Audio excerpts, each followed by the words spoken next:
For some database applications, it simply isn't practical to completely lock the system down, as we saw in the first chapter of this course.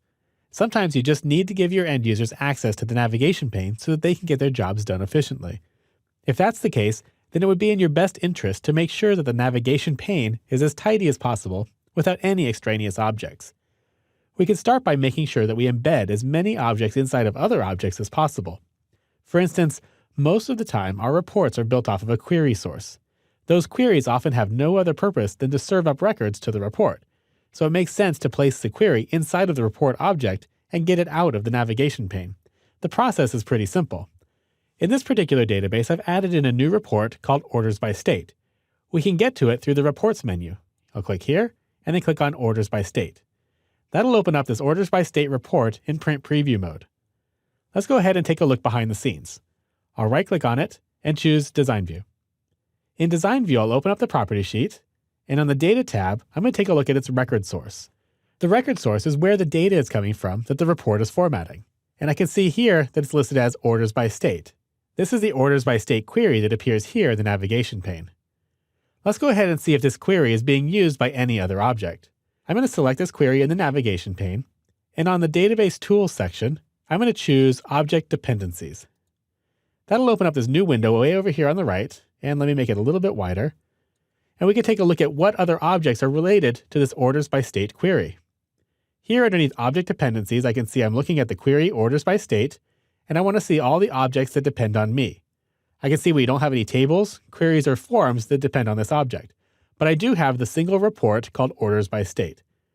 So now I know that this query is not being used by any other object in the database, and if I move it inside of this report here, it won't be missed by other objects. Let's go ahead and close the Object Dependencies screen here. Now I need to embed this query inside of this report rather than just linking to it like I'm doing right now. In order to embed it, what I need to do is open up the query. I'll right-click on it and go into Design View. From Design View, I'll change my View menu here to SQL View. I'll go into SQL View and I'll select all of the code that's in here. I'll press Ctrl-C to copy that to my clipboard, and then close the query. Back in the report, I'm going to go over to the record source. Where it says Orders by State, I'm going to highlight that and delete it so it's blank. Now there is no record source for this particular report. In order to re-add the embedded query, I'll click on Record Source, click Build. It's going to ask me to show tables. I'll just go ahead and close this window, and I'll switch into SQL View. Then I'll paste all the code that's on my clipboard. Ctrl-V to paste it all in. Let's go ahead and close this query. It's going to ask if I want to save any changes, and I'll say yes. And we'll notice now my record source is a select statement. This is an embedded query. It's no longer linked or referencing this query over here in my navigation pane. If I go ahead and right-click on this query, I can choose Delete. It's going to ask if I want to delete it, and I do. So I'll say yes. And now it's no longer present in my navigation pane. But if I check the view on this particular report, I'll change my view to Print Preview, we'll see that the report still functions as expected.